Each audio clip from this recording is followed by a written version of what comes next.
बिस्मिल्लाहिर्रहमानिर्रहीम। प्रोग्राम जायज़ा के साथ मैं हूं आपका मेज़बान हुसैन थेबो। आज का प्रोग्राम हमारा मईशत के नाम होगा।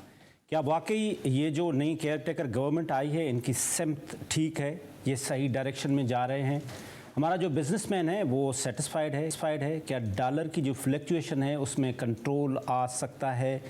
जो अभी हालिया आर्मी चीफ ने एक 2, 3, 4 मीटिंग्स किए मुख्तलिफ बिजनेसमैन के साथ कराची में, उसके बाद लाहौर में, उसके बाद जो उन्होंने टास्क फोर्स बनाया, ख़ास तौर पे जो मिलिट्री इंटेलिजेंस को उन्होंने एक टास्क दिया है कि जो बॉर्डर की सिक्योरिटी है उसको देखें, जो स्मगलिंग है उसको क्लोजली मॉनिटर करना है, उससे क्या इम्पेक्ट आएगा?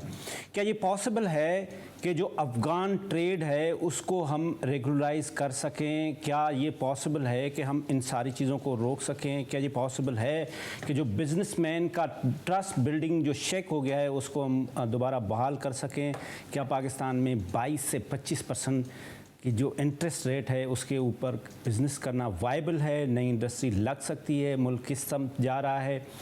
हमारी इतला ये है कि जो पाकिस्तान पीपल्स पार्टी का क्लियर क्रिस्टल मौक़िफ़ था कि विदिन 90 डेज़ इलेक्शन होने चाहिए और जो बाकी मामलात हैं इलेक्शन कमीशन के वो बाद में हल कर सकते हैं, ख़ास तौर पे हल्का बंदियों के। लेकिन इतला ये है कि पीपल्स पार्टी की टॉप की लीडरशिप में ये इख्तिलाफ़ है कि नहीं, पहले हल्का बंदी होनी चाहिए।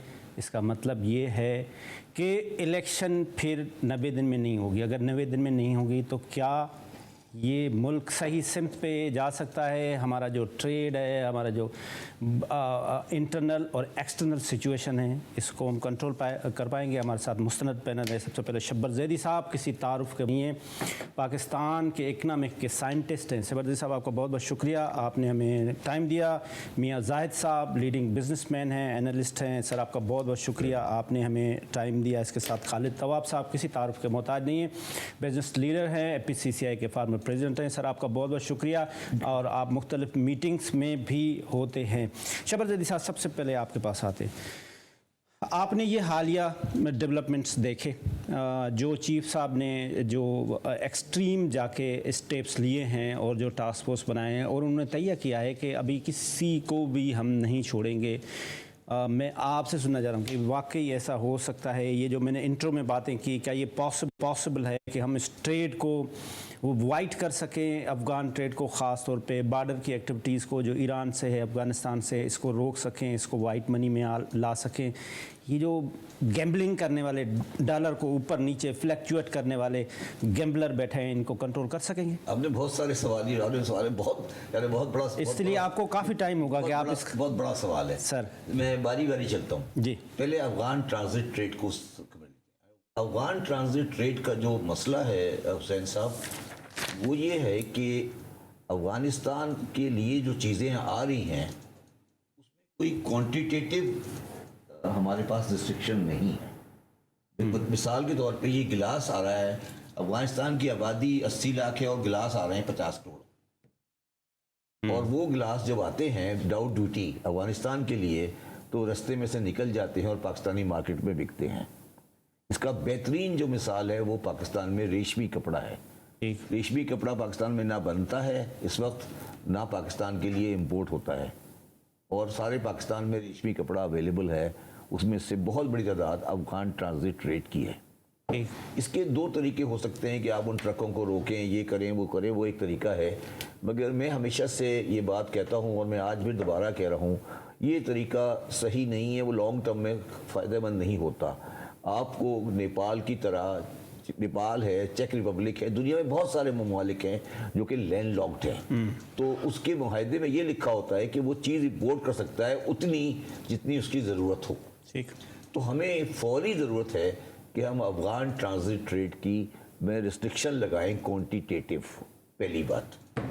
दूसरी बात है कि अगर आपको याद हो, ये बैठे हमारे साथी बैठे हुए यहाँ पर, इनको याद हो कि कराची में एक बैंक होता था, बैंक बिल्ली अफ़गानिस्तान। हमने सारी अफ़गानिस्तान की ट्रेड जो है वो ट्रांसफ़र कर दी है दुबई के बैंकों के पास। उसमें बहुत ज़्यादा मसाइल पैदा हो रहे हैं, पाकिस्तान की चीज़ें कंट्रोल में नहीं हैं, बैंक बिल्ली के थ्रू एलसियाँ नहीं खुल रही हैं और चीज़ें प्रॉब्लम में आ रही हैं। हमें ये चाहिए कि बैंक बिल्ली को पाकिस्तान में लाएं, अफगानी इसको बोलें, वो इसके थ्रू एलसीज खोलें, हमें पता लगे क्या चीज़ आ रही है और क्या चीज़ नहीं आ रही है। और अगर वो एलसी बैंक बिल्ली के थ्रू नहीं खोलते तो उस चीज़ की एलसी को हम उस चीज़ की ट्रांजिट को अलाउ नहीं करें। ठीक। देखिए, ये जो मैंने बातें की हैं ये पाकिस्तान में बहुत कम लोग करेंगे क्योंकि ये बड़ी फंडामेंटल बातें हैं। और जो हमारी 79 के बाद से अफगान पॉलिसी रही है उसमें हमने इन चीज़ों को अंडर द कारपेट रख दिया था। मगर अब ये दोनों ताजिर हजरात आपके साथ बैठे ये बताएंगे कि अगर आपने अफगान ट्रांजिट ट्रेड के मसले को हल नहीं किया तो पाकिस्तान की लोकल इंडस्ट्री भी तबाह हो जाएगी और पाकिस्तान की इकोनॉमी कभी डॉक्यूमेंट नहीं होगी। पॉसिबल है, करना हो जाएगा? नहीं, इसमें कोई बड़ी बात नहीं है। आपकी गवर्नमेंट के साथ उसमें इस वक्त तो गवर्नमेंट ऐसी है जिसके साथ कोई इंटरनेशनल आपकी बाइंडिंग नहीं है। और तालिबान कभी ये पब्लिकली ये नहीं कह सकते कि वो स्मगलिंग का हिस्सेदार हैं। देखिए ना, ये तो गवर्नमेंट। हमारे पास एक थ्योरी थी बैड और गुड वाली। हमारे पास एक थ्योरी थी बैड तालिबान और गुड तालिबान, तो अब गुड आ गए हैं, वो ठीक है। बैड तालिबान गुड तालिबान की बात नहीं है।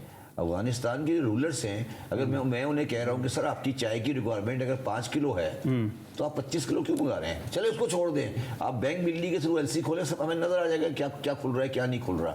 तो पहली बात समझे। दूसरी, अच्छा अब ये पहली बात हो गई। दूसरी बात जो आप कह रहे हैं स्मगलिंग की, जो कि इसके अलावा है, अफगान ट्रांजिट ट्रेड एक अलग चीज़ है। अफगान इसका मतलब ये है कंटेनर यहाँ से चला और रास्ते में रुक गया, वो एक अलग चीज़ है। मैंने अफगान ट्रांजिट आपको एक्सप्लेन कर दी। अब आ जाएं आपका स्मगलिंग फ्रॉम ईरान बॉर्डर और smuggling from the Afghanistan border. इसमें हमें सबको ये एक्सेप्ट करना चाहिए कि पास में हमारी कोताहियाँ रही हैं और उस पास की कोताहियों को हमें दूर करना पड़ेगा, दूर करना चाहिए। अच्छा, आप इसमें जो बात आप लोग एक और बात कर रहे हैं, जो चीज़ हमें और समझनी चाहिए और जो हमें शायद हल करनी चाहिए। दोनों कंट्रीज़ के साथ इस वक्त अमेरिकन सैंक्शन है, ईरान और अफगानिस्तान दोनों के साथ है ना सैंक्शन है, ठीक है। ठीक। अच्छा, अमेरिकन सैंक्शन है तो ऑफिशियल ट्रेड हो नहीं सकती। ओके। जब ऑफिशियल ट्रेड नहीं हो सकती तो एक नेचुरल ट्रेड नेचुरल बन गई है। 120 रुपए लीटर ईरान में तेल बॉर्डर पर ऑयल मौजूद है। 300 रुपए का पाकिस्तान में तेल है। 180 का मार्जिन है। 180 के मार्जिन के साथ स्मगलिंग को रोकना एक बड़ा मुश्किल काम हो जाता है। ये दुनिया की थ्योरी है कि स्मगलिंग उस वक्त कंट्रोल होती है जब इकोनॉमिक मार्जिन कम हो जाता है।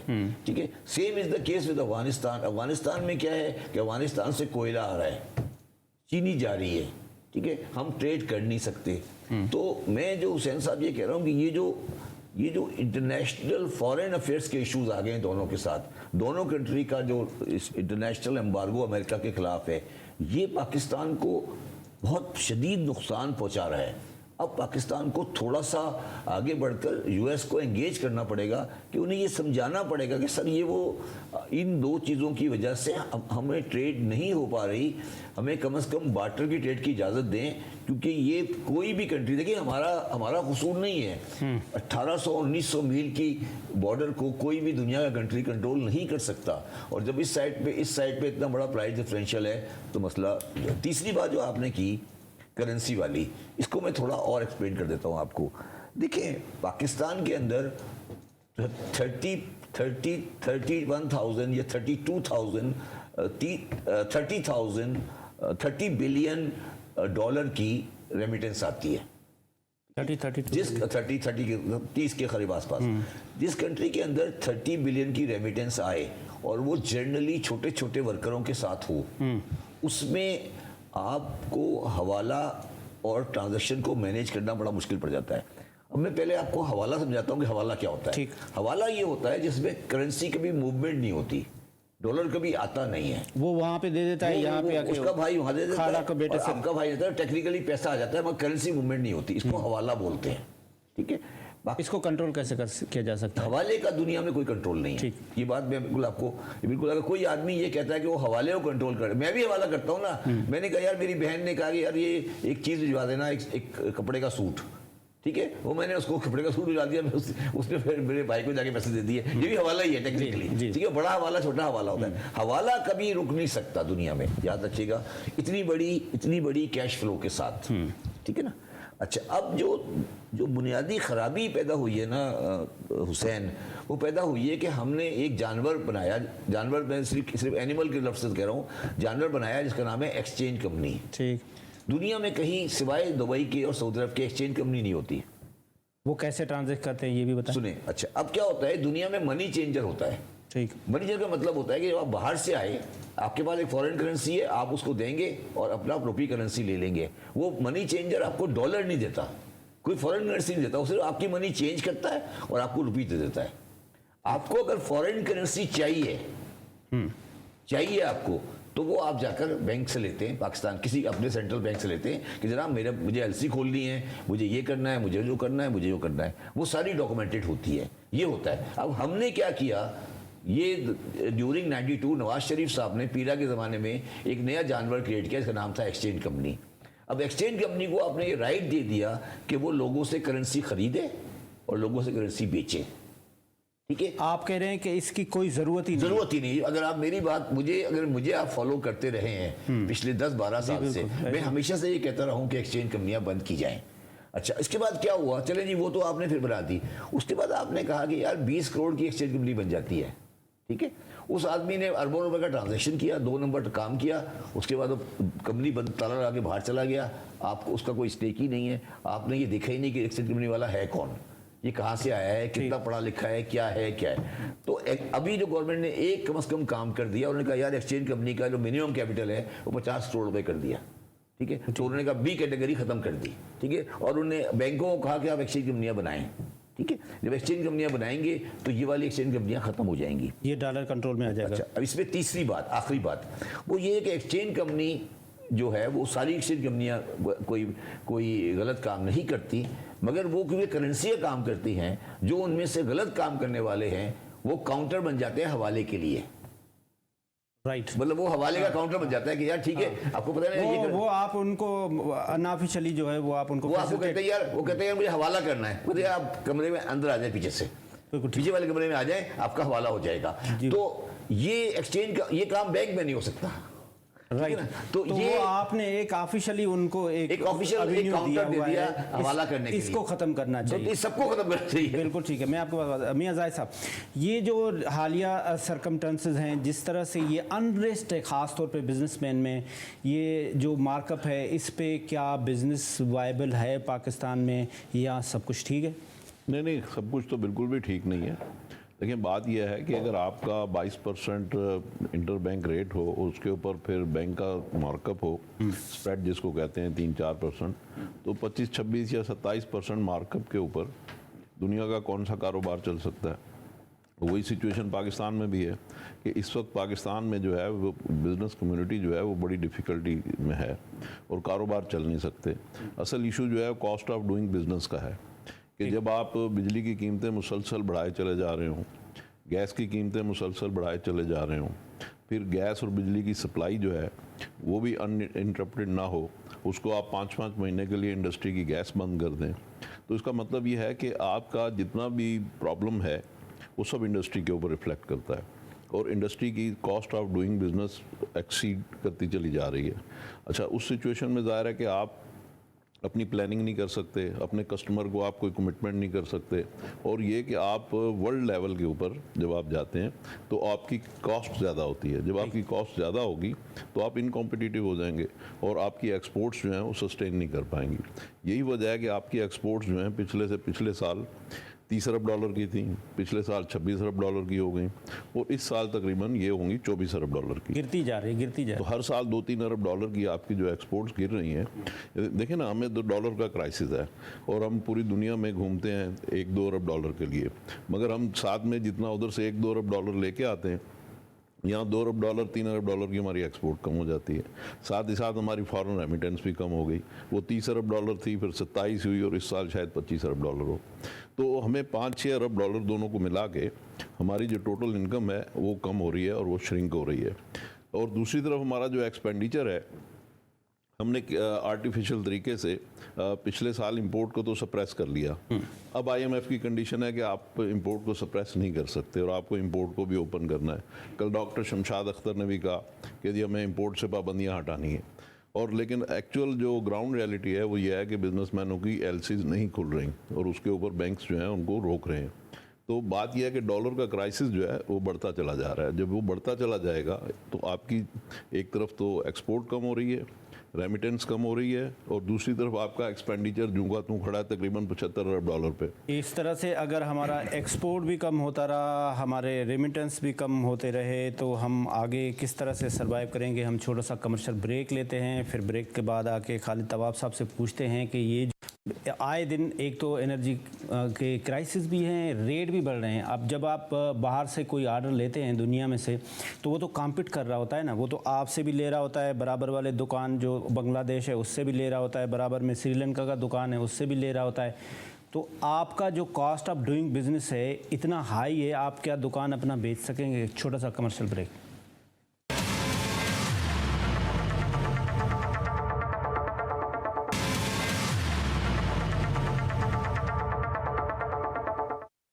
कहीं नहीं। वेलकम बैक नाज़रीन। हम ब्रेक से पहले बात कर रहे थे कि ये किस तरह से हमारा बिज़नेस जो है वो वायबल होगा, जिस तरह से हम कॉम्पीट कर रहे होते हैं दुनिया में। इस वक्त जो सबसे बड़ा मसला है वो डॉलर का भी है, और जो हमारे साथ इस वक्त मौजूद हैं मलिक बोस्तान साहब, जो चेयरमैन है फॉरेन एक्सचेंज कंपनीज एसोसिएशन का।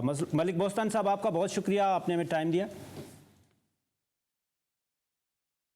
जी, आप हमारे साथ रहिएगा।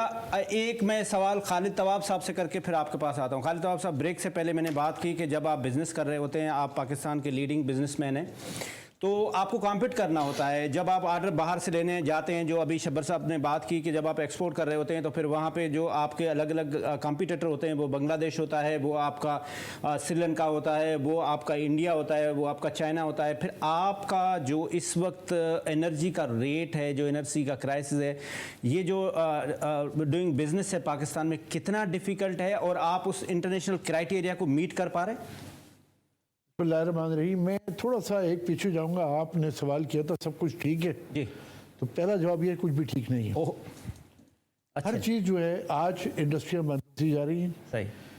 आपका जो ये सवाल है ये तो आईपीपी के हवाले से है। जी, जो हमने पिछले दौर में जो आईपीपीस के एग्रीमेंट्स किए, जो ख़त्म हो रहे हैं, किसी को 10 साल हो गए और मैक्सिमम 2 साल के अंदर ही ख़त्म हो जाएंगे, और वो हमने किन क्राइसिस में किए, किन हालात में किए, उसके बाद हमारे एग्रीमेंट्स रिवाइज भी होते रहे।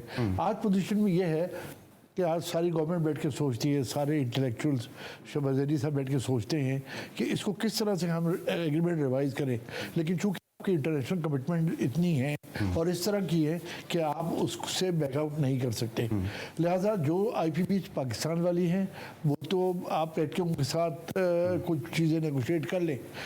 जो आपके इंटरनेशनल एग्रीमेंट्स हैं आप उसमें कुछ भी नहीं कर सकते। और इस पर सबसे बड़ा जो ख़राब पहलू है वो ये है कि अगर आप वो कैपेसिटी यूटिलाइज नहीं भी कर रहे तो वो पैसे भी आपको देने पड़ रहे हैं। जो आपके लाइन लॉसेज हैं आपको वो पैसे भी देने पड़ रहे हैं। तो ये वो चीज़ है कि जो आपने गुनाह नहीं किए आप उसकी भी सज़ा भुगत रहे हैं।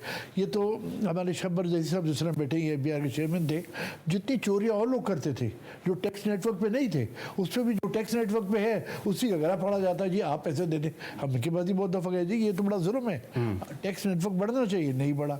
आज की हालात ये है कि आज हमारे जो स्मगलिंग है that is on top.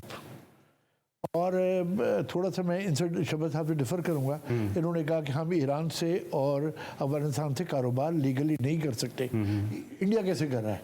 India भी उन्हीं एग्रीमेंट का साइन किया हुआ है जहाँ से हम किए हुए। They are doing all legal job. आज से अगर आप चंद साल पहले चले जाएँ तो हमारे प्राइम मिनिस्टर साहब ने ईरान से एग्रीमेंट किया, साइन किया पाइपलाइन ऑफ द गैस।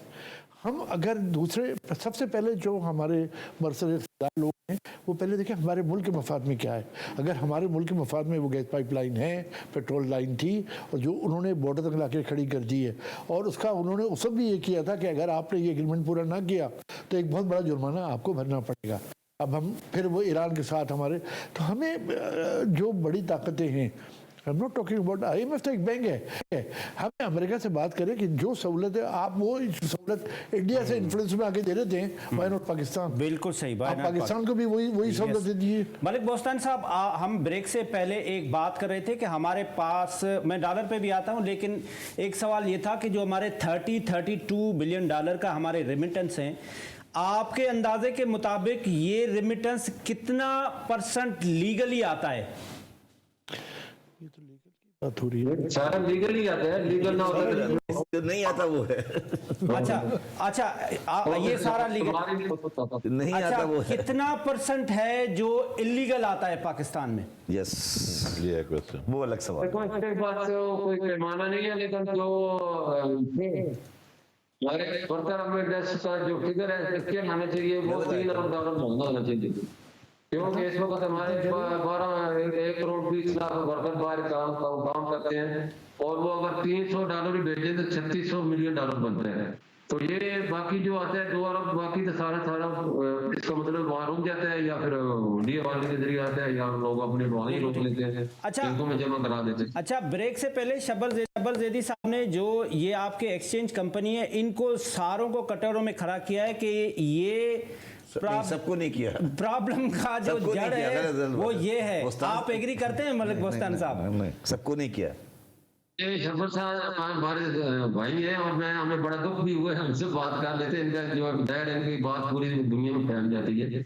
और मैंने भी फिर वो इनके पास सुने थे कि एक्सचेंज कंपनियों को बंद कर कहीं भी नहीं होती। फिर इन्होंने कहा, बोला कि दुबई में है, बाकी रहने के। मैं आपको बताता चलूं, पूरी दुनिया में कोई भी ऐसी एक्सचेंज नहीं है जहाँ एक्सचेंज कंपनी ना हो। ये मेरे पास डेटा पड़ा है, यूके में 14% जो है वो तकरीबन $2 बिलियन ये इसके जरिए होता है, एक्सचेंज कंपनी के जरिए। और इसी तरह मुत्तहिदा अरब अमीरात में इस वक्त $29 बिलियन की रेमिटेंस वहाँ से एक्सचेंज कंपनी के जरिए जाती है। सिंगापुर में 400 एक्सचेंज कंपनियां हैं, और दुनिया भर में $702 बिलियन एक्सचेंज कंपनी के जरिए मूवमेंट होती है। इजिप्ट में 89 है, कतर में 200 है, सऊदीया में 74 है, बांग्लादेश में 89 है, और दुबई में 80 है, मलेशिया में 163 है। ये चंद कंट्री का मैंने आपको डेटा दिया है। तो हर दुनिया में एक्सचेंज कंपनी, और हमारी एक्सचेंज कंपनी का रोल देखें, पहले बैंकों से ज्यादा रोल है हमारा। 1998 में जब पाकिस्तान ने एटमी धमाका किया, पाकिस्तान के रिजर्व सिर्फ $400 मिलियन थे, और ये अपने बैंक साहब बैठे हैं, हमारी एलसी बैन हो चुकी थी। मुझे हुकूमत ने कहा कि 2-3 महीने में हमें $2 अरब कहीं से भी करके दे, मैंने करके दिए। इन्हीं एक्सचेंज कंपनी में एक डॉलर हमने, जैसे चिड़िया दाना लाती, हमें $1 लेके $10 अरब हमने दिए हुकूमत पाकिस्तान को।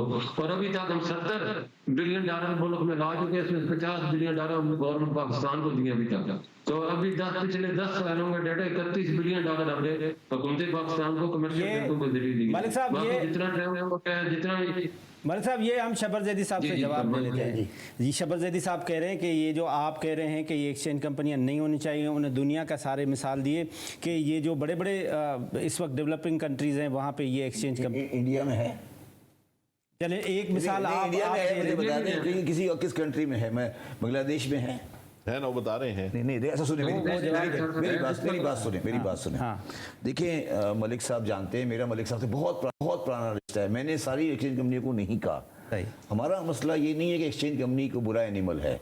एक्सचेंज कंपनी को रेगुलेट करना पड़ेगा, ठीक है ना। आप फॉरेन एक्सचेंज का काम जो है वो पैरेलल नहीं सकते। जो मैं अब सजेशन दी है मैंने कल भी, और मैंने रेलिवेंट हल्कों को भी दी है कि पाकिस्तान में डॉलर की मूवमेंट को रोकें। मतलब आज मेरे पास डॉलर है, सपोज करें मेरे पास $10,000 है कैश, मैं जाके एक्सचेंज कंपनी को कहता हूँ मुझे इसके रुपये दे दे, वो दे देगा जी, ठीक है, ये बंद कर दें। वो डॉलर मेरे पास कहाँ से आया? नहीं, बंद क्यों कर दें? आपसे मनी ट्रेल ले लेना। मेरी गुजारिश सुने, वो कहाँ से आया मेरे पास डॉलर? आप मनी ट्रेल दे देंगे ना? नहीं, समझे मेरी बात। मेरे पास डॉलर आ कहाँ सकता है सर? Try to understand. आप लोग थोड़ी सी कंफ्यूजन डाल रहे हैं। मैं ट्रैवल करके आया, मैंने मुझे डिक्लेयर करना चाहिए और जमा उसको कन्वर्ट कर लेना चाहिए। अगर मैं आज ले जाके एक बंडल दिखाता हूँ $2 करोड़ का, और जाके एक्सचेंज कंपनी में कहता हूँ कि मुझे रुपये दे दें, ये दे देंगे। अच्छा, तो एक्सचेंज कंपनी इस पे क्या करे? बंद करते हैं कि आप डॉलर बाय नहीं कर सकते, खत्म। सेल नहीं कर सकते। जी, आगे चले। अच्छा, मैं अगली बात करता हूँ। मैं मलिक साहब की बात मानता हूँ, और वो दोनों कॉन्ट्रैक्ट जो 1998 में एटम बम के बाद पाकिस्तान गवर्नमेंट ने किए थे एक्सचेंज कंपनी से पैसे आए थे, वो दोनों मैंने ड्राफ्ट किए थे। अच्छा जी। नहीं, अच्छा जी, एक मैंने बात ड्राफ्ट मैं किए थे, करना सुने, चाहता मैंने ड्राफ्ट किए थे, सुने मेरी बात। प्लीज। और मैं उन दोनों शख्सियतों को भी जानता हूँ और मैं उनकी कंट्रीब्यूशन को भी जानता हूँ, उन लोगों ने पाकिस्तान का उस वक्त पैसे दिए थे। मगर मलिक साहब को ये भी याद रखना चाहिए कि उनको हमने वापसी में करंट एक्सचेंज रेट के ऊपर वापस किया पैसा। जब उन्होंने दिया तो हमने उनसे लिया डॉलर, और जब उनको वापस किया तो हमें वो रेट दिया जो उस वक्त रेट था। राइट शबर भाई, मैं छोटा सा ब्रेक लेता हूँ, फिर मियां जाहिद साहब के पास जाता हूँ, फिर आपके पास आता हूँ। जो हमारे पास रेमिटेंस इलीगल आ रहे हैं उसका क्या है, और उसको कंट्रोल अगर हम नहीं कर सकते हैं तो व्हाट इज नेक्स्ट। एक छोटा सा ब्रेक, मलिक साहब हमारे साथ रहेगा।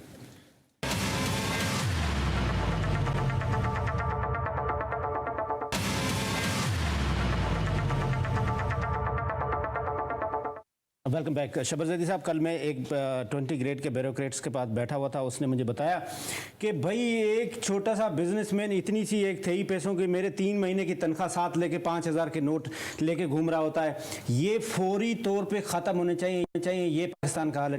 मेरी बात सुने, इस पे लोगों के बिल्कुल डाइवर्जेंट व्यूज़ हैं। मेरा अपना ज़ाती व्यू है, ज़रूरी नहीं कि सब लोग एग्री करें। मेरा ज़ाती व्यू इस पे 2 है। इसमें एक ज़ाती व्यू मेरा ये है कि सिर्फ 5000 रुपये का नोट जमा कैंसिल करना और डॉलर को नहीं करना, ये दोनों प्रॉब्लमिक होगी। अगर आपने दोनों को नॉन यूजेबल बनाना है। डॉलर आप कह रहे हैं कि एक्सचेंज करना अलाउ, आप ये कहें कि जितने भी डॉलर पड़े हैं आपके, आप 1 महीने बाद कहीं से एक्सचेंज कंपनी को नहीं बेच सकेंगे, आप इसको जाके बैंक में डिपॉजिट। एक लिमिट देंगे कि इतने कर सकेंगे या बिल्कुल नहीं, टोटल जितने करने 2 बिलियन है, 2 बिलियन कराएं, जितने भी पैसे पड़े जाके बैंक में जमा करा दें। ठीक है। ये जो ऑफ मार्केट डॉलर की मार्केट चली रही है, देखिए दुनिया में कहीं, देखिए अगर आप हुसैन थोड़ी बात को समझो, अगर आपने इसे कंट्रोल नहीं किया ना तो एक वक्त ऐसा आएगा कि पाकिस्तान में करेंसी डॉलर हो जाएगी। और आप 5000 भी बंद करना चाहते हैं? नहीं, दोनों साथ साथ होगा। दोनों साथ साथ। एक और तीसरी चीज भी होगी। तीसरी चीज होगी कि मैं ओवर द टाइम गोल्ड की इंपोर्ट भी अलाउ करूंगा। क्यों? सुन लो मेरी बात। इसलिए कि गोल्ड आखिरी चीज है जिसमें ये जाके मर्ज होगा। मियां साहब आप इससे इसमें थोड़ा सा शबर भाई ये एक बात मैं ऐड कर दूं कि ये जो प्रैक्टिस, ये बात आप कर रहे हैं ना, कि शायद 90s के अंदर जब मियां नवाज शरीफ साहब थे तो उन्होंने करेंसी हमारी फ्रीज करी जो डॉलर में थी, लेकिन वो जो मॉडस ऑफ ऑपरेंडी था वो गलत था। That was wrong. वो गलत था। तो हम उस बेसिस पे नहीं वो नहीं, हम ये नहीं कह रहे। बात ये है कि आप बात करें इकोनॉमी के फंडामेंटल्स की। अगर आप इस तरीके से किसी की आर्म ट्विस्टिंग कर लो, किसी की जेब में से पैसे निकाल लो, किसी का लॉकर बंद कर दो, किसी का कुछ कर दो, गुंडागर्दी तो करनी पड़ेगी ना सर। नहीं, मेरी बात पूरी सुने, पूरी बात सुने। स्टेट जो है वो कभी गुंडागर्दी नहीं करती। कैसे नहीं सर, दुनिया में होती है ना। नहीं, कभी नहीं होती, किसी दुनिया में नहीं होती। बात यह है कि आपने अभी तक पिछले 70 सालों में 140 अरब डॉलर के कर्जे ले लिए जिनका कोई पता नहीं चलता। आज आप ये लॉकर, ये वो जिस तरीके से भाईजान बात कर रहे हैं, 2-4 अरब डॉलर अगर निकाल भी आप सख्ती नहीं करेंगे। मेरी बात तो सुनो ना, 2-4 अरब डॉलर आप और ले आएंगे तो उसका क्या पता चलेगा। बात यह है कि जब हमारा 5-6 अरब डॉलर का हर साल खसारा बढ़ता चला जा रहा है, 20 अरब डॉलर का पहले हमारा करंट अकाउंट डेफिसिट है। आप इकोनॉमी को ठीक करें। 1000 अरब रुपया हमारा बिजली का महकमा जो है वो लॉस कर रहा है। 1000 अरब रुपया साल का जो है एसओईज लॉस कर रही है। जब तक आप फंडामेंटल ठीक नहीं करेंगे, बिजली के बिल में आपका पता है 71% जो है वो कैपेसिटी चार्जेस हैं। जब वो कैपेसिटी चार्जेस को आप ठीक करेंगे तो मलिक साहब, शबर जैदी साहब ने सोल्यूशन दिया है कि ये डॉलर के एक्सचेंज को फौरी तौर पे बंद करना चाहिए। जिसके पास जितने हैं वो कैश करा के उसके बाद कैश नहीं कराए, बैंक में जमा कराए, बैंक में जमा करा के उसके बाद खत्म करें, ये एक्सचेंज कंपनियां बंद करें। देखो शब्बर साहब को हम क्या, इनको पता नहीं क्या कहां से नाजुक हुई है ऐसी चीजें। असल हकीकत ये है, मेरी पूरी बात सुन ले सर। हाँ, मेरी पूरी बात सुन ले जी सर। कुछ पूरी बात सुन ले। शब्बर दादी साहब मां ज्यादा बड़े मार है और इनके पास तमाम फिगर भी मौजूद है। जब ये हमारा ड्राफ्ट कर रहे थे स्वैप अरेंजमेंट का एग्रीमेंट, तो इनको पता था उसको सिर्फ 2 अरब डॉलर की वर्कर मेरे साथ थी। कितनी? सिर्फ 2 अरब डॉलर की थी। और तमाम कारोबार बैंकों के पास था, और जितना भी पैसा था हवाले के जरिए उधर ही सेटल हो जाता था, पाकिस्तान में आते ही नहीं था। जो गलती से लेके आता था वो बैंक वाले सारा पैसा ब्लैक मार्केट वालों को रात को भेज देते थे और कहते थे हमारे पास एक एक्सचेंज कंपनी थी 1993 में एक्सचेंज कंपनी आई थी। एक्सचेंज कंपनी आई है आपके प्लस में 11 अरब डॉलर आए, उसके बाद आज तक बिलियन डॉलर आए हैं, जो कि रिकॉर्ड 180 अरब डॉलर एक्सचेंज कंपनियों से लोगों ने लेके बैंकों में जमा कराए और पाकिस्तानी बैंकों से बाहर ले गए। पिछले 30 साल डेटा आप देख लेते ये मलिक बोस्तान साहब जो बात कर रहे हैं बिल्कुल सही बात कर रहे हैं। बिल्कुल ठीक है। मैं 100% खालिद साहब एक आखिरी बात, डंडा फेरना चाहिए पूरी कौम के ऊपर, 1 टू ऑल। बिल्कुल डंडा मंडा नहीं चलता, कई इकोनॉमी में डंडे नहीं चलते। पूरी बात सुने, नुकसान से भी आगाह कर ये जिस करेंगे ये सारा पैसा हवाले के जरिए यहाँ $1 को नहीं ले गए। मलिक साहब माजरत के साथ हमारा टाइम खत्म हो रहा है, मैं आखिरी सर डंडा फेरना चाहिए। देखिए इस हद तक कहना चाहिए जो डॉलर लोगों ने यहाँ घरों में रखे हुए ना वो कम से कम गवर्नमेंट ऑफ पाकिस्तान को सरेंडर करें और उसके अगेंस्ट रुपीज़ ले लें। ये बिल्कुल, अगर आप ये नहीं करेंगे क्योंकि पाकिस्तानी करेंसी पे एतमाद खत्म हो चुका है, बिल्कुल किसी को एतमाद नहीं पाकिस्तानी करेंसी पे। उस एतमाद की बहाली के लिए ताकि लोकल लोग तो यहाँ मैं ये कह रहा हूँ जी कि आप इकोनॉमी के फंडामेंटल को ठीक करें, डॉलर का फ्लो बढ़ाएं, एक्सपोर्ट बढ़ाएं, एक मिनट, और कॉस्ट ऑफ डूइंग बिजनेस को ठीक करें। एक बात कह रहा हूं, दुनिया की इकोनॉमिक्स को पढ़ें, अर्जेंटीना को पढ़ें। अर्जेंटीना में क्या हो रहा है इस वक्त? अर्जेंटीना की करेंसी में डॉलर करेंसी हो गई है। बहुत शुक्रिया मलिक बोस्तान साहब, बहुत शुक्रिया सबर जैदी साहब, जाहिद साहब, खालिद तवाब साहब। इसके साथ आज का कंक्लूजन ये है कि पूरी कौम के ऊपर डंडा फेरना चाहिए। खुदा हाफिज, पाकिस्तान जिंदाबाद।